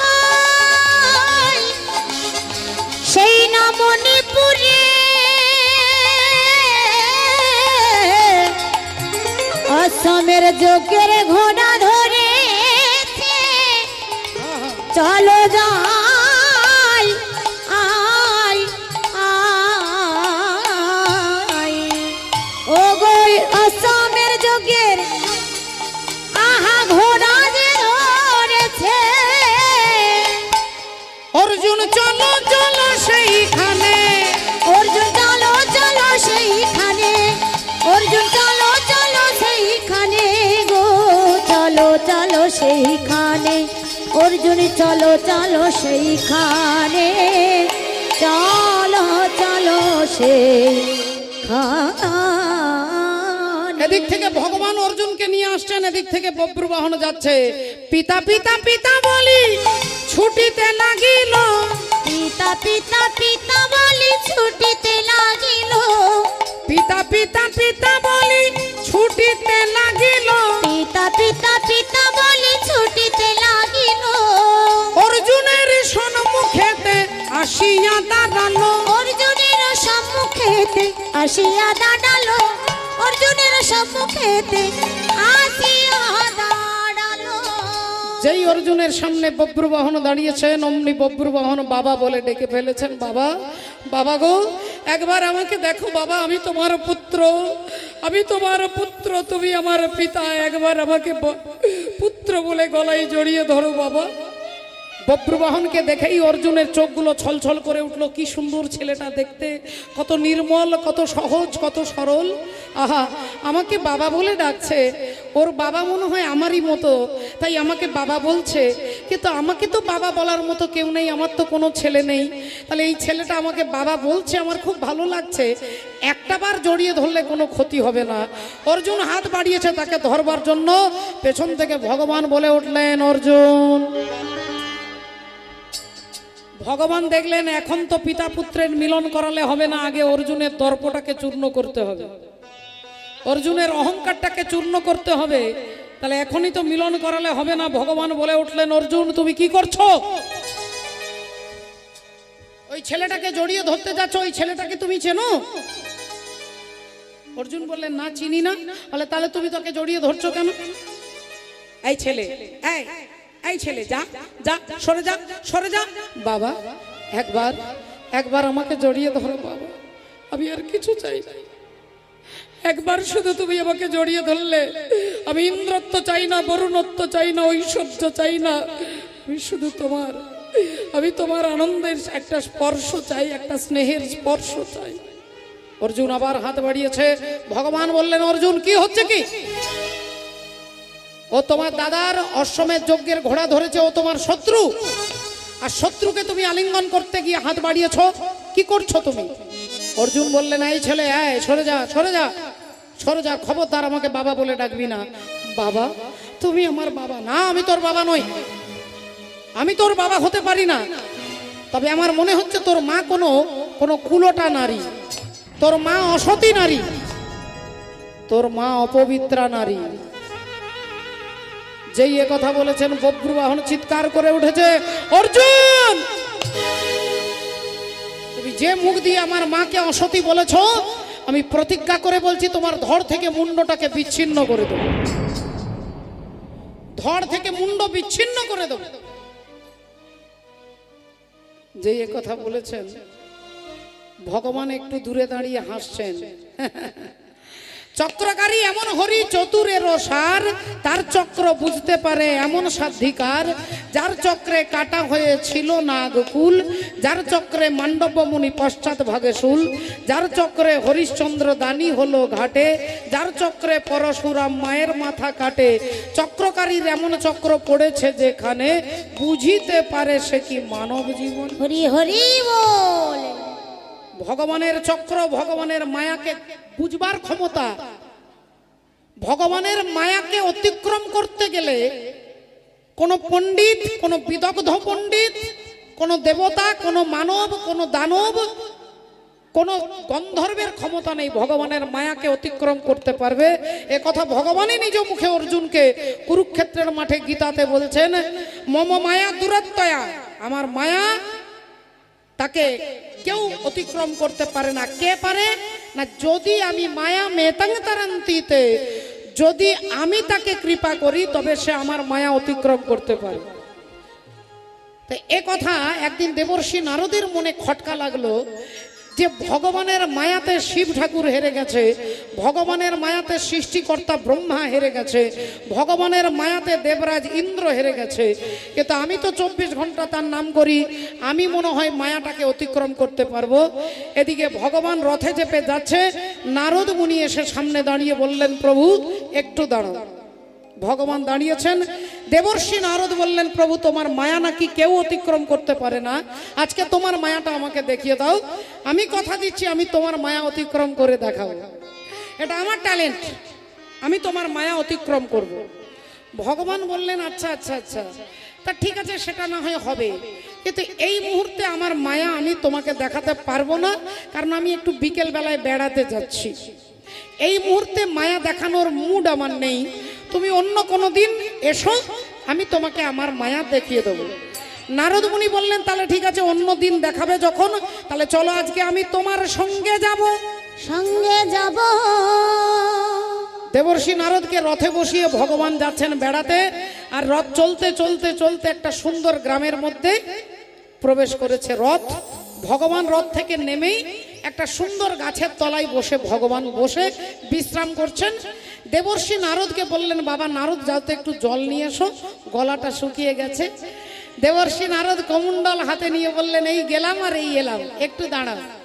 এই বলে দেবর্ষি নারদ গ্রামের ভেতরে ঢুকেছে। ঢুকতেই একটা বিরাট বড় কুয়ো, আর কুয়োতে কতগুলো যুবতী কন্যা তারা জল নিচ্ছে। যুবতী কন্যা জল নিচ্ছেন। দেবর্ষি নারদ গিয়ে সেই যুবতী কন্যার কাছে দাঁড়িয়ে জলটা চাইতেই সেই যুবতী কন্যা যেই নারদ মুনির দিকে তাকিয়েছে, অমনি দেবর্ষি নারদ অভিভূত হয়ে গেছেন। সঙ্গে সঙ্গে বললেন চলো তোমার বাবার কাছে আমাকে নিয়ে চলো। সেই যুবতী কন্যার বাবার কাছে এসে বলছে আমি আপনার মেয়েকে বিয়ে করতে চাই, আমি নারদ। তিনি বললেন আপনি আমার মেয়েকে বিয়ে করবেন, এ তো আমার 14 পুরুষের কপাল ভালো। বিয়ে হয়ে গেল দেবর্ষি নারদের সঙ্গে। বিবাহের 3 বছর পরে একটা ছেলে হলো, 2 বছর পরে একটা মেয়ে হলো। দেবর্ষি নারদ সেই রাজ্যের রাজা হয়ে গেলেন। রাজা হয়ে সংসার ভালোই চলছিল। একদিন অন্য এক দেশের রাজা এসে এই রাজ্যটাকে আক্রমণ করবে, যুদ্ধ ঘোষণা করে দিয়েছে। নারদ মুনি দেখলেন আমি তো যুদ্ধ করতে জানি না, তাই বউ ছেলে মেয়েকে হাতে ধরে রাতের অন্ধকারে রাজ্য ছেড়ে পালিয়ে যাচ্ছে। যেতে যেতে যেতে মাঝ গঙ্গার কাছে এসে দাঁড়িয়েছে, দেখছে একজন মাঝি। অমনি বললেন আমাদের 4 জনকে পার করে দাও। মাঝি নৌকোতে তুলেছে, নৌকো চলছেন, নৌকো চলছেন, রাধে রাধে।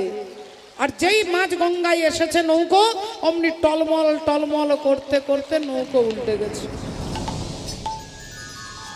জলে পড়ে গেছেন দেবর্ষি নারদ, তার স্ত্রী, তার ছেলে, তার মেয়ে। এখন নারদ মুনি একবার তার স্ত্রীকে ধরছে বাঁচানোর জন্য। ছেলে বলছে বাবা আমাকে ধরো, ছেলেকে ধরছে। ছেলে যখন ধরছে তখন মেয়ে বলছে বাবা আমাকে ধরো। একবার মেয়েকে, একবার স্ত্রীকে, একবার ছেলেকে, কাউকেই বাঁচাতে পারছে না, সব হরিবোল হয়ে গেছে। জলের মধ্যে ডুবে সলিল সমাধি। নারদ মুনি কাঁদতে কাঁদতে সাঁতার দিয়ে এপার থেকে ওপারে এসে চোখের জল আর বুকের জল টপ টপ করে ভেজা শরীর থেকে জল মাটিতে পড়ছে। চোখের জল মাটিতে পড়ছে।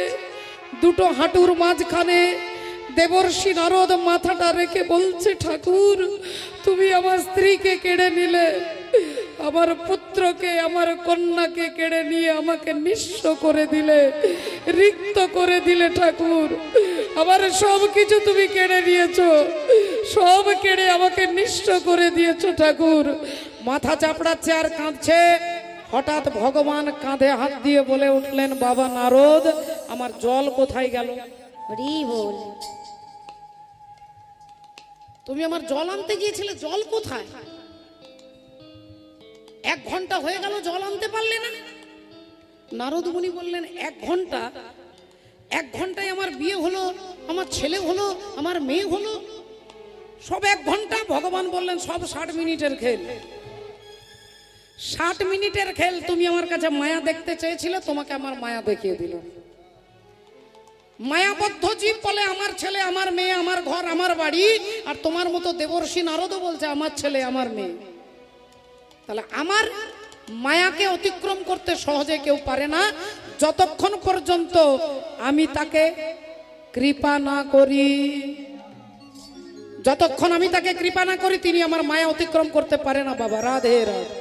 শ্রদ্ধেয় ভক্তমণ্ডলী, ভক্তিমতী মায়েরা, তাহলে একবার ভেবে দেখুন মা, এই মায়া, ভগবানের মায়া, ভগবান দূরে দাঁড়িয়ে হাসছেন, প্রতিজ্ঞা করছেন বব্বুর বাহন যে অর্জুন তোমার মুন্ড থেকে ধরটাকে বিচ্ছিন্ন করে দেবে। আর ভগবান দাঁড়িয়ে দাঁড়িয়ে হাসছেন। অর্জুন বললেন কত হাতি গেল তল, আর মশা বলে কত জল। তাহলে আজ দেখি তোমার কত ক্ষমতা। অমনি বব্রু বাহন একটা তীর ছুঁড়ে দিয়েছে।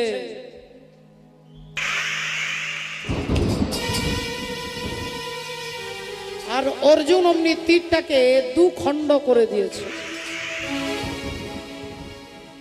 এবার অর্জুন একটা তীর ছুঁড়ছেন, তখন বব্রুবাহন সেটাকে খণ্ড করে দিচ্ছে।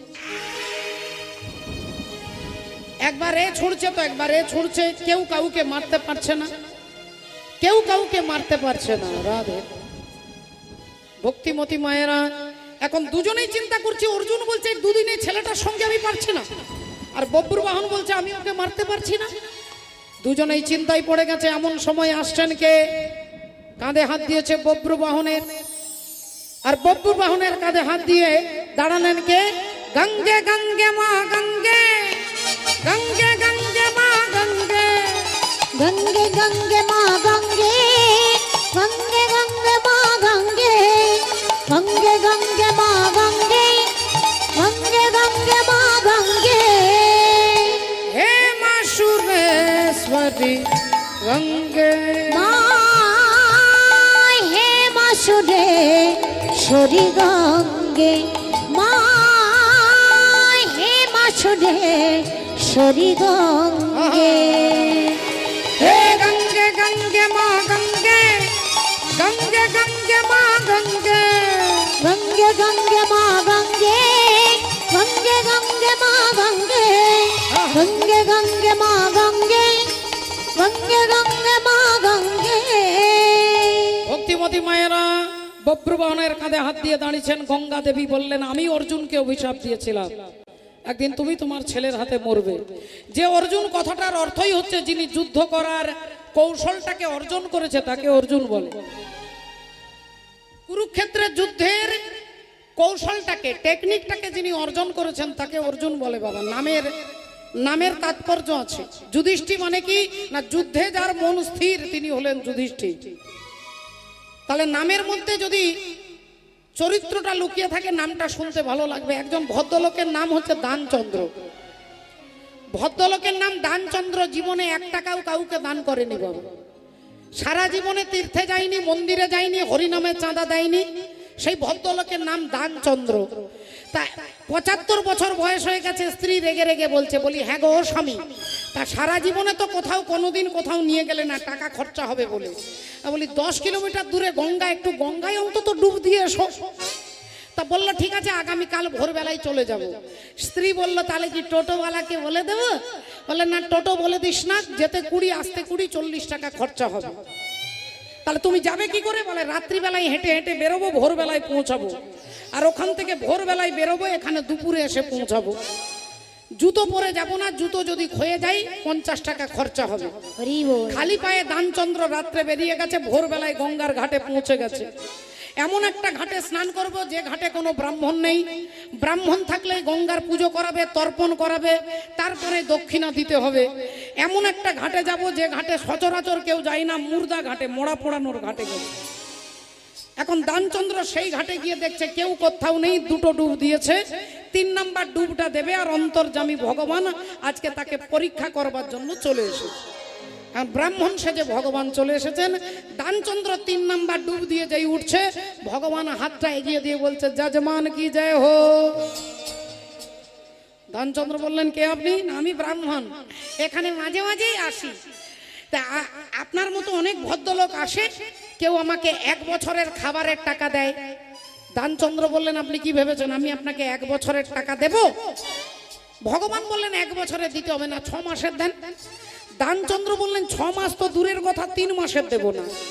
ভগবান বললেন 3 মাসের দিতে হবে না, 1 মাসের দেন। দানচন্দ্র বললেন 1 মাস তো দূরের কথা, 15 দিনের দেব না। ভগবান বললেন 15 দিন নয়, 7 দিনের দেন। দানচন্দ্র বলল 7 দিন তো দূরের কথা, 1 দিনের দেব না। ভগবান বলে 1 দিন দিতে হবে না, 1 বেলার খাবারের টাকা দেন। দানচন্দ্র বললেন একবার তো দূরের কথা, জল খাবারের টাকা দেব না।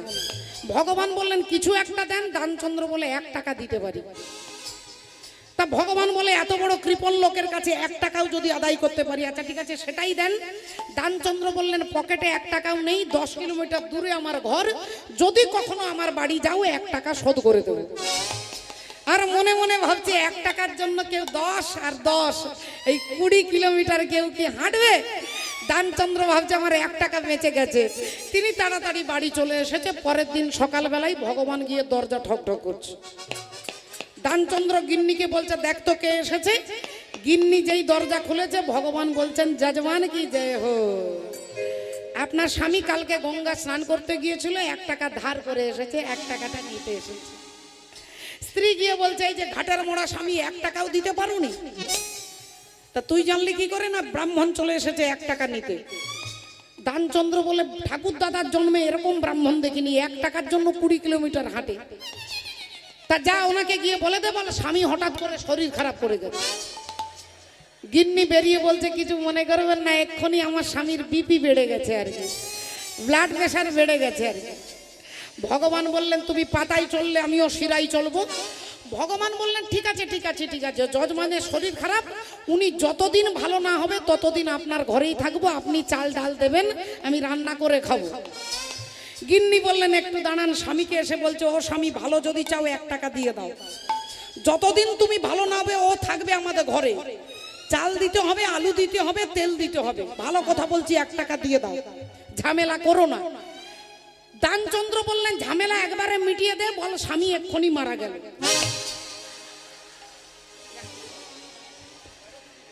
লেঠা একবারে চুকিয়ে দে, যা বলে দে স্বামী মারা গেছে। একটু কেঁদে কেঁদে বলবি। এখন স্ত্রীও বেরিয়েছে, মা গো ভালো যাত্রা করে, ভালো অভিনয় করে, এখন সে বেরিয়ে কেঁদে কেঁদে বলছে ও মা গো। ভগবান চমকে গেছে, আরে কি হলো, এক্ষুনি বিপি বেড়েছিল, এরপরে আর কি হলো, আমার স্বামী দানচন্দ্র মারা গেছে গো। ভগবান বললে ও বাবা, বাপ ঠাকুর দাদার জন্মে এরকম লোক দেখি নাই। বলে ঠিক আছে যখন মারা গেছে আমি পাড়ার লোককে বলে দিচ্ছি। ভগবানও ছাড়ছে না, দেখুন পাড়ার লোককে বলছে দানচন্দ্র মারা গেছে। পাড়ার লোক জানে কত বড় কৃপণ লোক, পচে মারা যাবে কেন, এখন বাঁশ দড়ি কলসি সব নিয়ে এসেছে, দোলা তৈরি করেছে। এবার গিন্নি স্ত্রীকে বলছে এখনো ভালো বলছি 1 টাকা দিয়ে দাও।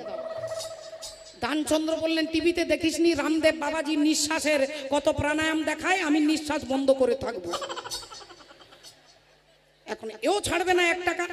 সবাই মিলে বাঁশের দোলাই তুলেছে, আর দোলাই তুলে যেই কাঁধে করে নিয়ে যাবে, এবার গিন্নি আর থাকতে পারছে না, এবার চিৎকার করে বলছে ওগো আমার স্বামী মরেনি গো, ওগো আমার স্বামী মরেনি গো। এবার পাড়ার দিদিরা বলছে কাঁদিস নি দিদি, কাঁদিস নি, স্বামী কি আর সারা জীবন থাকে, মানুষকে একদিন যেতে হয়, কাঁদিস নি দিদি। এবারে সত্যি বলছে, এরা কেউ মানছে না, বাঁশের দোলাই নিয়ে যাচ্ছে। আর ভগবান ভাবছে শ্মশান পর্যন্ত যদি 1 টাকা দেয়, ভগবানও পেছনে যাচ্ছে। আর দানচন্দ্র মাঝে মাঝে নিঃশ্বাস নিচ্ছে, মাঝে মাঝে দম বন্ধ করে দিচ্ছে। বলো হরি হরি বল নিয়ে যাচ্ছে শ্মশান ঘাটে। ভগবান ভাবছে এরপরে দেবে, বা একবারে চিতা সাজানো হয়ে গেছে, ভগবান বলে এবারে দেবে। আর এরা সবাই চিতায় তুলেও দিয়েছে। দানচন্দ্র নিঃশ্বাস বন্ধ করে আছে, 1 টাকা খরচা করব না। এদিকে মাচিস জ্বালানো হয়ে গেছে। ভগবান দেখলেন আমি আমার বাপের জন্মে এরকম কৃপণ দেখিনি, এ তো বেচারা 1 টাকার জন্য পুড়ে মারা যাবে।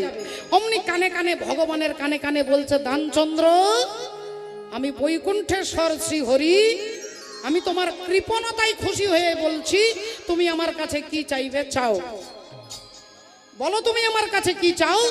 দানচন্দ্র বলছেন যদি আমার প্রতি খুশি হয়ে থাকো তাহলে কালকে যে 1 টাকাটা পেতে ওটা ছেড়ে দাও। হরি বল রাধে।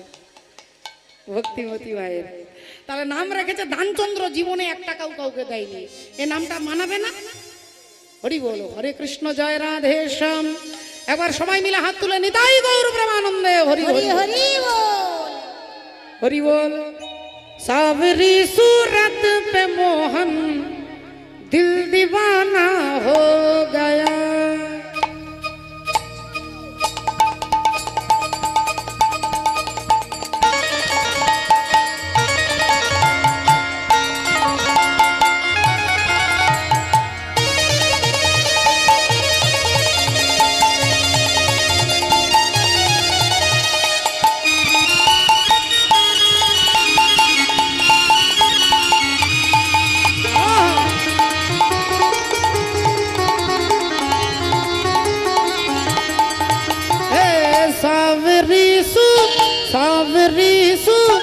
सावरी सूरत पे मोहन दिल दीवाना हो गया, सावरी सूरती पे मोहन दिल दीवाना हो गया। दिल दीवाना हो गया, दिल दीवाना हो गया, दिल दीवाना हो गया, दिल दीवाना हो गया, दिल दीवाना हो गया, दिल दीवाना हो गया। सावरीशु सावरीशु सावरीशु रति पे मोहन दिल दीवाना हो गया, सावरीशु रति पे मोहन दिल दीवाना हो गया।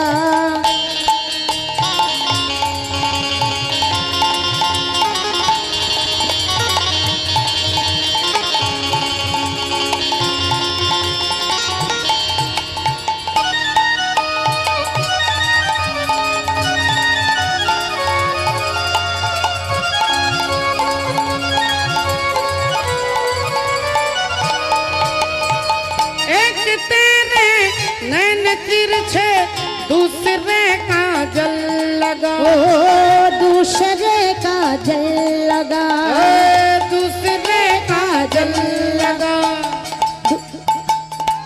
तीसरे नजरे मिलाना दिल दीवाना हो गया आहा दिल दीवाना हो गया दिल दीवाना हो गया सावरी सूरत पे मोहन दिल दीवाना हो गया दिल दीवाना हो गया दिल दीवाना हो गया ভক্তমণ্ডলী ভক্তিমতী মায়েরা বব্রবাহনের হাতে অর্জুনের মুন্ড কাটা হয়েছিল আর সেই মুন্ডটা ভগবান জোড়া লাগিয়ে দিলেন অর্জুনের দর্প চূর্ণ করে অর্জুনকে বাঁচিয়ে দিলেন অর্জুন ভগবানকে জড়িয়ে ধরলেন আজ ভক্ত আর ভগবানের মিলন হইল ভক্ত আরে ভগবানের মিলন হইল প্রেমানন্দে বাহু তুলে হরি হরি ওগো প্রেমানন্দে বাহু তুলে হরি হরি বলো সবে মিলে জয় দাও বলো হরি হরি নামের প্রভাবে ভব সিন্ধু যাবে জয় রাধে রাধা গোবিন্দ জয় রাধে রাধা গোবিন্দ হরি বল হরি বল হরি বল হরি বল